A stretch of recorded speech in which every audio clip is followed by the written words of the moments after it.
Good morning. Today is December 28th, 2020. We're coming right to the end of the year here, and we're doing our Reiki Restorative class today.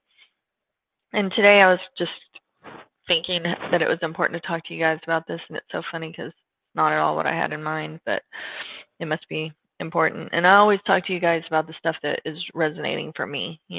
Also it's stuff I'm learning at the same time. It's not stuff that I'm like, oh, I've mastered it all and now I want you to master it too. It's just reminders. And a lot of times we want to protect other people from pain. And that's because we've been through so much trauma ourselves. We know what it feels like to be in trauma, and we don't want the people we love to suffer that pain as well. This is pretty easy to disconnect ourselves, I feel like, from certain kinds of relationships, but it's particularly more challenging when we think about it in regards to our own children. And this is where it's really important that we understand the depth of the importance of what it means not to be the martyr and not to be the one who tries to protect our children from pain all the time. I think we've really become a society as parents. There's something about the generation that we're in where we don't want our children to suffer at all, not even minimally.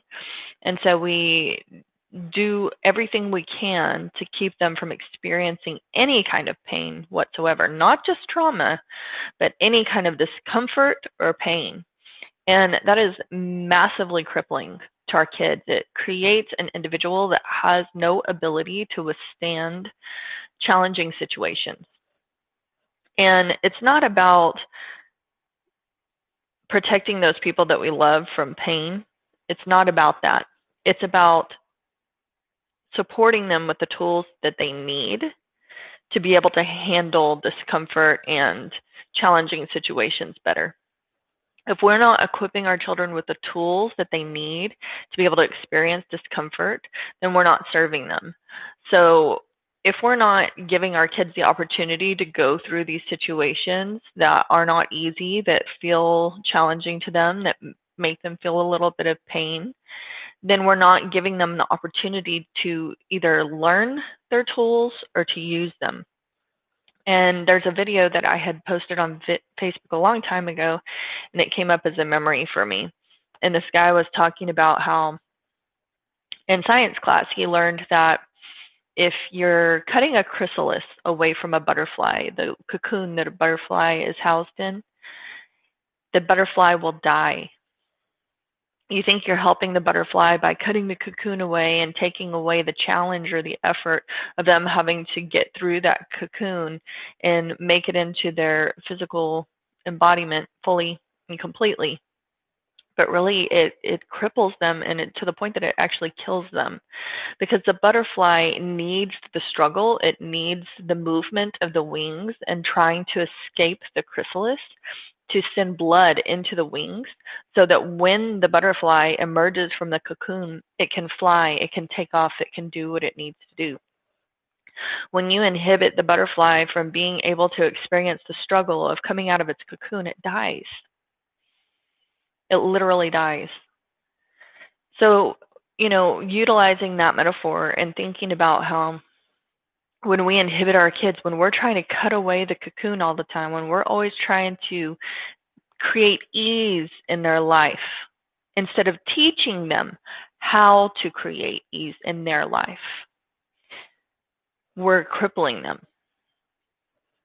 So it's so important that we see the difference. If I'm always doing the thing for them, if I'm always removing the obstacles for them, if I'm always the one getting out of the boat and moving the tree, if I'm the one who's always trying to facilitate ease in their experience, when they come up against the challenging situations on their own volition, because it's gonna happen, you cannot save them from the real world. You cannot save them from having those experiences in their life. At some point, they will come. And when those situations come, are they going to be able to navigate those waters on their own? Are they going to have the tools and the skill set that they need to know how to come back to themselves, and how to problem solve.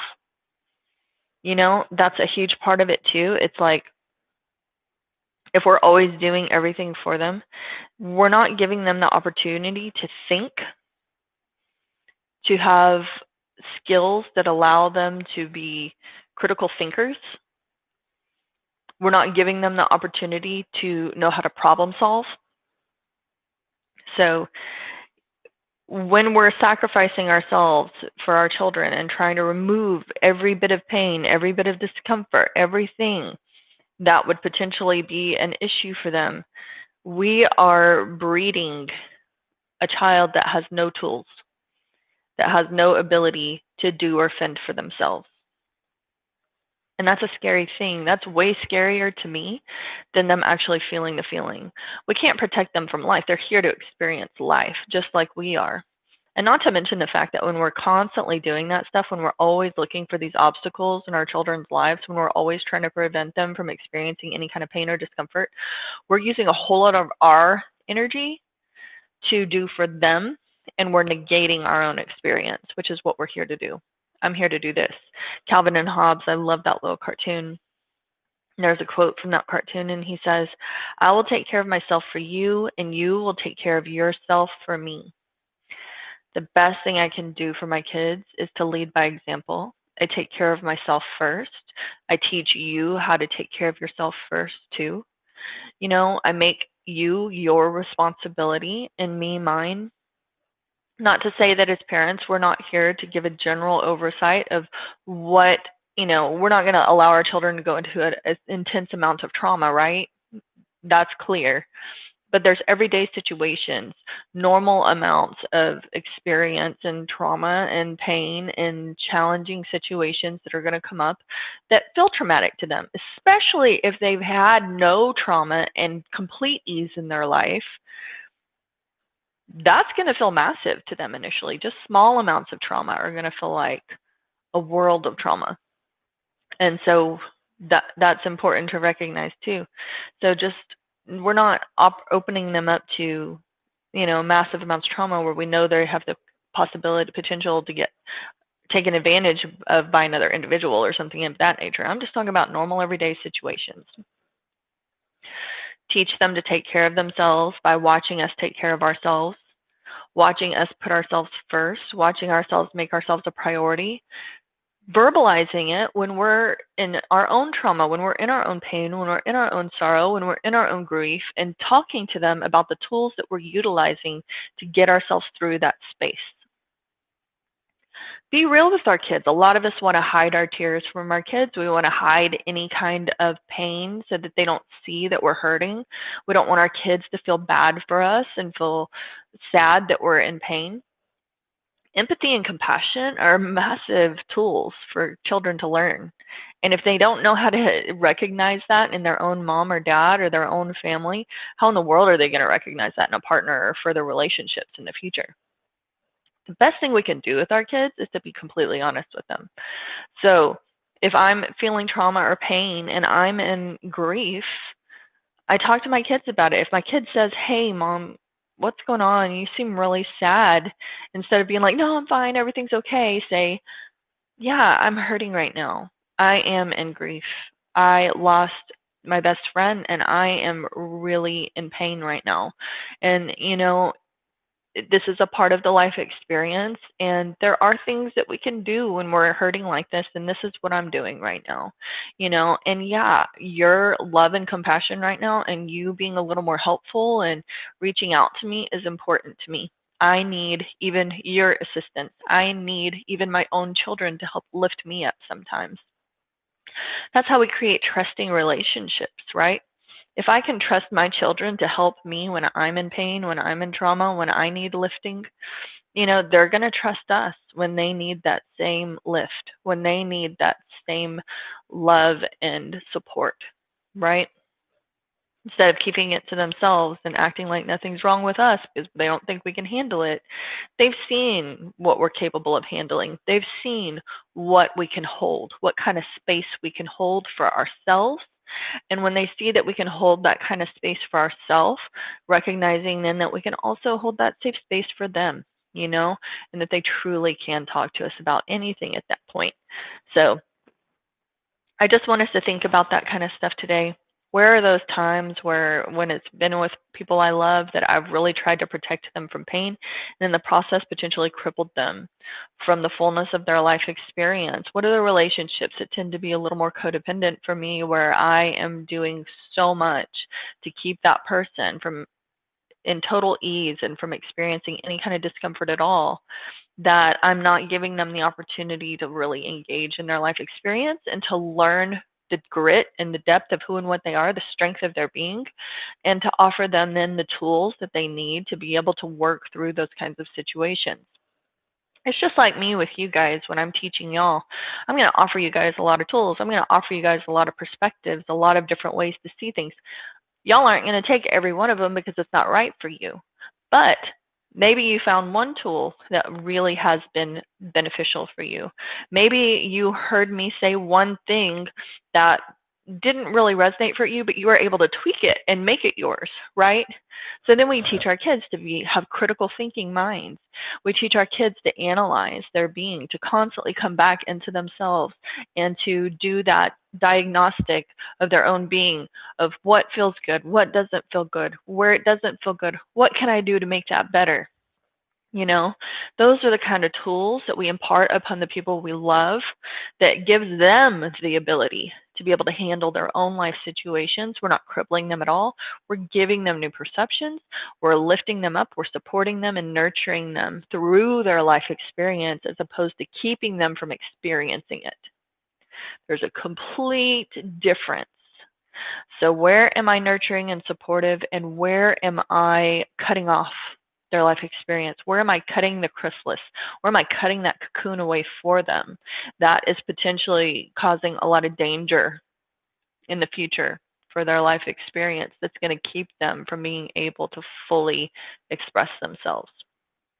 So this is a tough one, and it sounds so much easier than it really is, and it's one of those things that we have to spend a lot of time and be real with ourselves about where our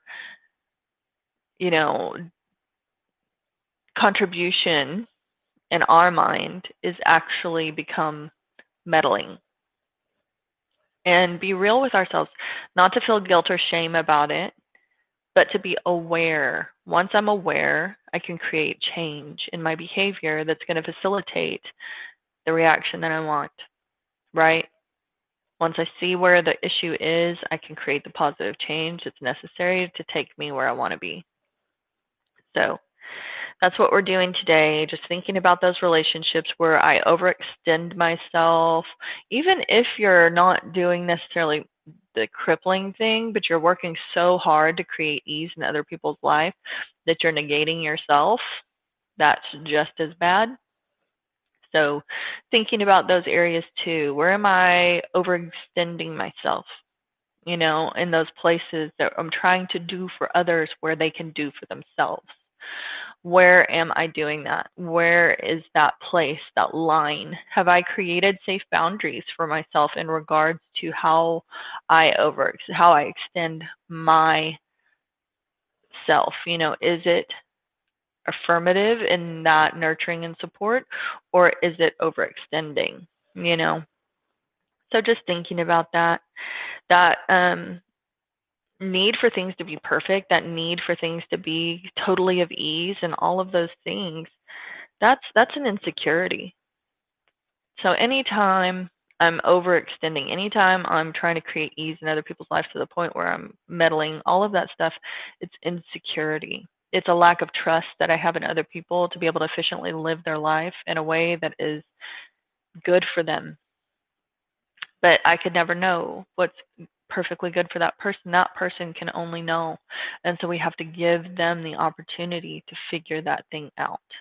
There's a very intricate dance that happens between, especially like a mother and her children, as they grow, and the disconnect and the cutting of the strings, the apron, cutting the cords, and knowing when it's time and doing it in a way that is supportive and uplifting as opposed to suffocating and overprotecting. And so, it takes time and it's not going to be perfect. We're not looking for perfection, like I said.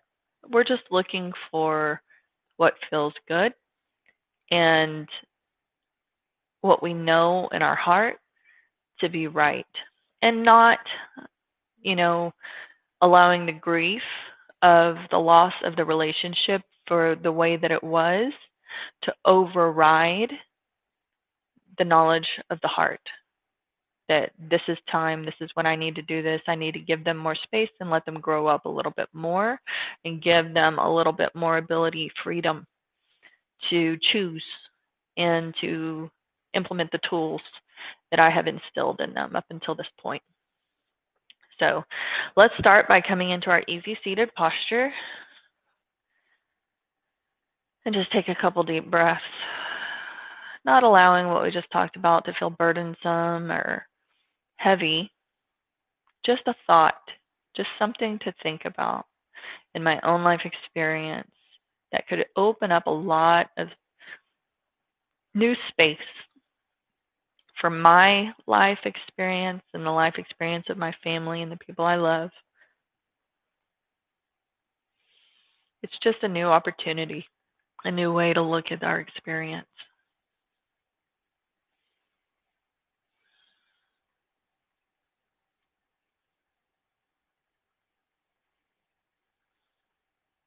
And just come into your breath. Drop the shoulders back and down.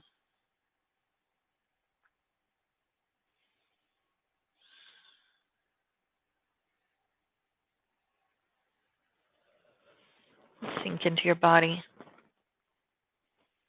Collect your energy.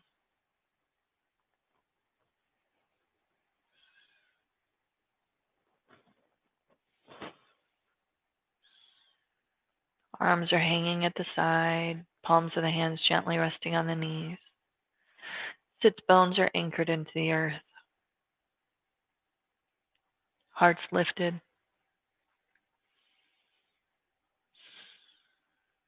Feeling into the unique vibration that is you.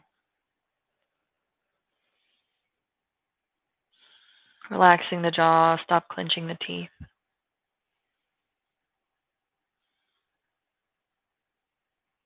But allowing the tongue to gently rest just behind those front teeth and the roof of the mouth.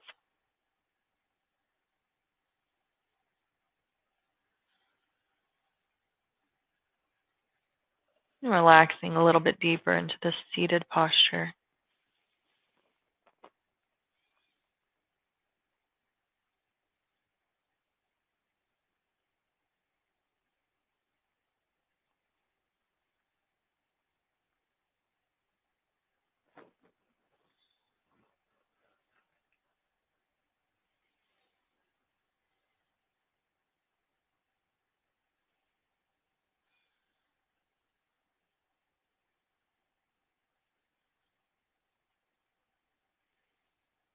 And then gently allowing those eyes to flutter open whenever you're ready. We're going to come into our first posture, that child's pose. So coming up on the hands and knees. Taking those props, those pillows, blankets, whatever it is that you have that you're using, and dropping the hands into the earth just in front of those knees. Come long through the spine. Inhale deeply and then exhale. Walk those hands up to the top of your props and gently resting one cheek into them.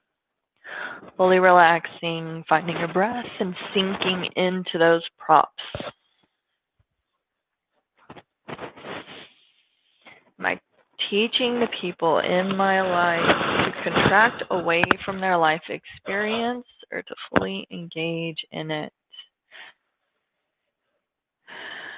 We have to stop being afraid of failure. We have to stop being afraid of mistakes.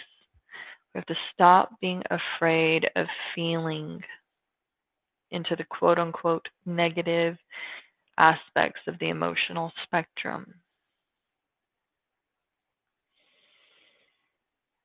So much growth, so much expansion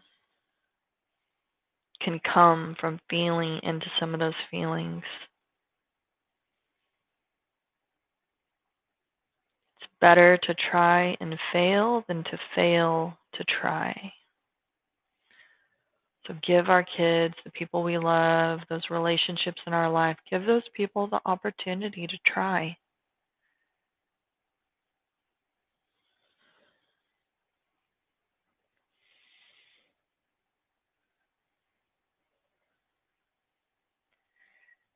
Teach them how to think critically, how to make choices based off of their own heart,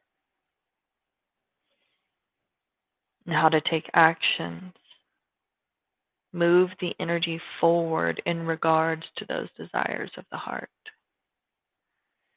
Teach our children to be informed by their own soul space and to trust that above all other things.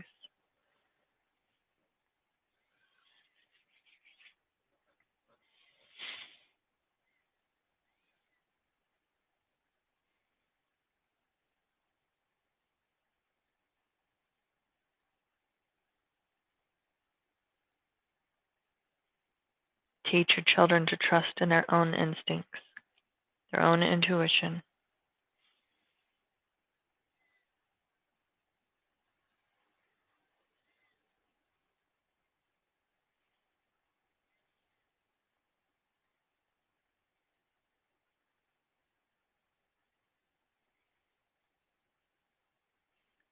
Not teaching the people in our lives to get accustomed to having other people doing everything for them where they don't have to lift a finger,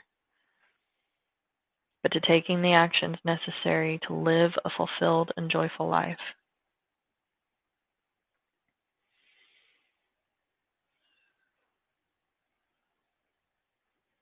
Trust the universe is not only supporting and meeting your needs, but supporting and meeting the needs of all of the people that you love and care about.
Slowly and gently coming back into your breath, coming back to your body, coming back to the room. Gently wiggling those fingers, pressing into the palms of the hands as you lengthen through the arms. Walk those hands back up so that the glutes find the heels. We're going to take those bolsters or blankets or whatever it is that you had under your body, and we're going to transfer them to the middle of our mat horizontally to the vertical length of your mat, okay? And then we're going to take our glutes to the top edge of your props. wherever that is. So just here at the top of the prop or the bolster of the blankets or whatever it is. You can keep those knees bent, soles of the feet gently resting into the earth. And then if you need to, you can take those hands back for support as you release your upper spine down into your mat. Take your pillow, adjust it so that it's under your neck or your head if you need to. Lengthen through the legs. Arms come to the side of the body. Palms of the hands are facing up or down. Now move those blocks, or those, not blocks, excuse me, pillows or blankets wherever you need to so that there's also supporting of your lower spine. So if you're feeling a strain in your lower spine, you want to make sure that you lift those supportive props high enough that you're protecting that lower spine so that it's not straining in this posture. You want to feel complete ease, completely relaxed. And then once you find that perfect posture, that place of ease, close your eyes and find your breath.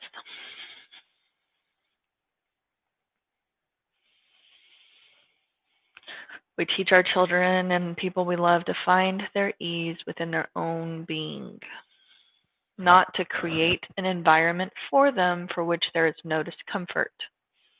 We teach them to be able to withstand the challenges of life by being able to come back to their own inner being, accessing all of the tools that they need from within, and recognizing that that is the only place that they can find those things that are going to help assist them through the challenges of life. Everything comes from within your own being. So teach them to access that space from within.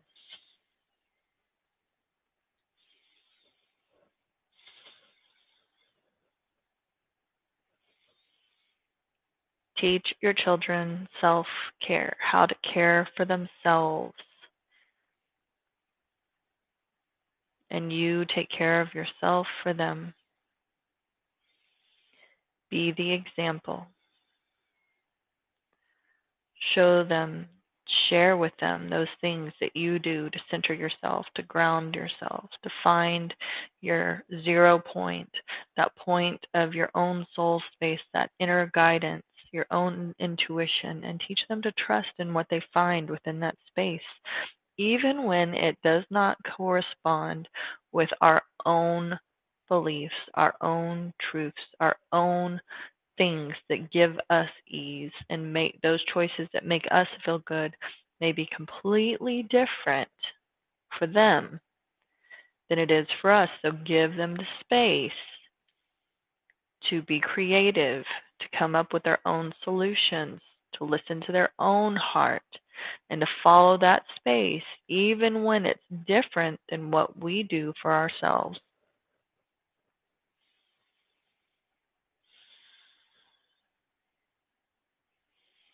When we create that environment of ease for the people we love, we overextend ourselves.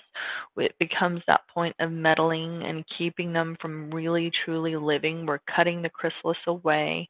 We're cutting the cocoon away for them all the time. It makes the selfish more selfish, the lazy more lazy, and the narrower more narrow. We're actually creating more definitive limitations on their life experience rather than opening up new space for them. We are constricting, suffocating, squeezing, manipulating, which only feeds the energy of selfishness, laziness, and narrow-mindedness. So we have to be very careful about our contribution, our energetic contribution to the people we love. Instead of rationalizing our behavior,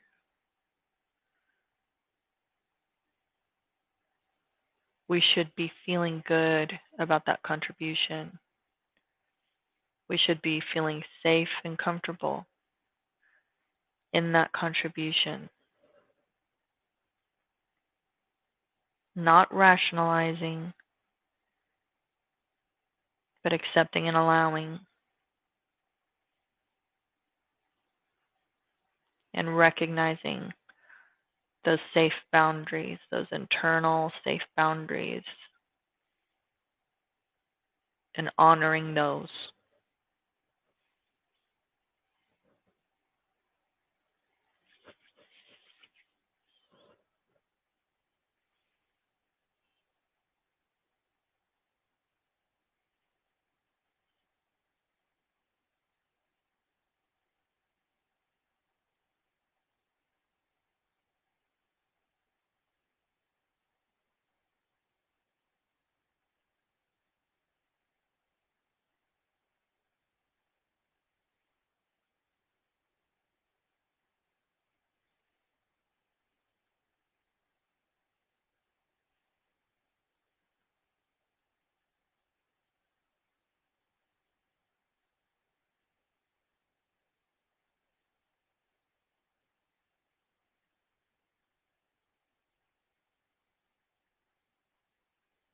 We know we're in danger zone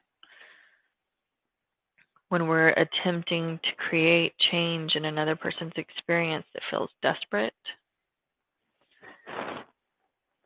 that is in fear, that is motivated by insecurity and a lack of trust. That's when we know we've crossed the line from the safe boundary into the meddling. What is motivating my behavior?